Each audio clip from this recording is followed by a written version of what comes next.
Assalamualaikum warahmatullahi wabarakatuh. Shalom, Om Swastiastu, Namo Buddhaya, Salam Kebajikan.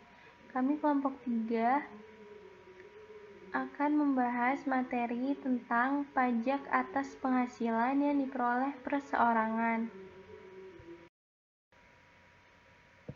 Kelompok 3 terdiri dari Fauzia Salma Sampurno, Andriani Frial Aziza, Dwi Wulandari, dan Aris Amirul Abdillah.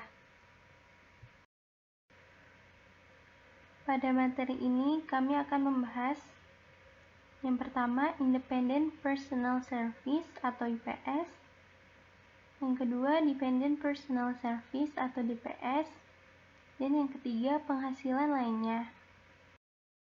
Independent Personal Service. Independent Personal Service disebut juga sebagai penghasilan dari pekerjaan bebas. Ketentuan mengenai pemajakan atas penghasilan dari pekerjaan bebas saat ini hanya terdapat dalam UN Model, yaitu diatur dalam pasal 14. Dalam pasal 14 ayat 1 UN Model, diatur mengenai prinsip umum pemajakan atas penghasilan dari pekerjaan bebas. Berdasarkan pasal ini, penghasilan yang diperoleh oleh orang pribadi dari pemberian jasa profesional atau pekerjaan bebas lainnya hanya dapat dikenakan pajak di negara di mana orang pribadi tersebut menjadi subjek pajak dalam negeri atau di negara domisili. Cakupan penghasilan dari pekerjaan bebas dalam pasal 14 UN Model terdiri atas penghasilan dari jasa profesional dan penghasilan dari kegiatan dengan karakter independen lainnya. Pasal 14 ayat 2 UN Model menyebutkan bahwa yang dimaksud dengan jasa profesional terutama termasuk kegiatan-kegiatan di bidang ilmu pengetahuan, kesusastraan, serta pekerjaan-pekerjaan bebas yang dilakukan oleh para dokter, ahli teknik, ahli hukum, ahli dokter gigi, arsitek, dan akuntan. Dependent Personal Service. Klausul ini mengatur tentang pemajakan atas penghasilan yang diterima oleh orang pribadi sehubungan dengan pemberian jasa yang dilakukannya di negara lain dalam suatu hubungan kerja. Berbeda dari pemberian jasa oleh independen personal yang dilakukan untuk dan atas namanya sendiri, jasa yang diberikan oleh orang pribadi yang dimaksud di sini merupakan jasa yang dilakukan untuk dan atas nama pihak lain yang memiliki hubungan kerja dengannya. Di sini diatur bahwa negara tempat orang pribadi tersebut bekerja dapat mengenakan pajak atas penghasilan yang diterimanya.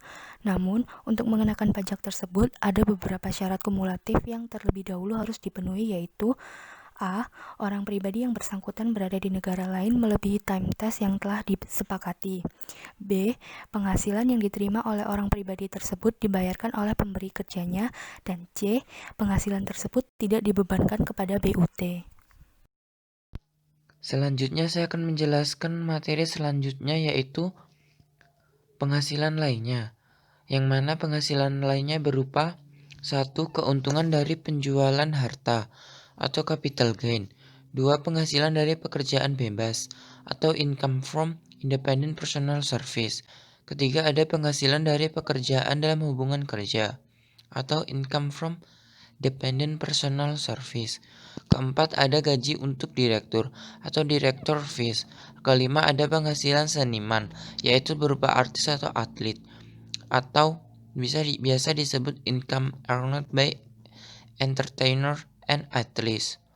Keenam, ada uang pensiun dan jaminan sosial tenaga kerja, atau biasa disebut pension and social security payment. Ketujuh, ada penghasilan pejabat pemerintah atau income in respect of government service. Kedelapan, ada penghasilan pelajar dan peserta pelatihan atau biasa disebut income received by students and appreciated. 9, ada penghasilan lain-lain atau other income.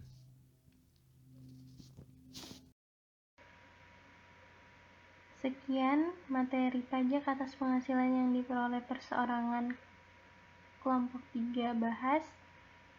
Terima kasih atas perhatiannya. Apabila terdapat pertanyaan, silakan mengisi pada kolom komentar. Terima kasih.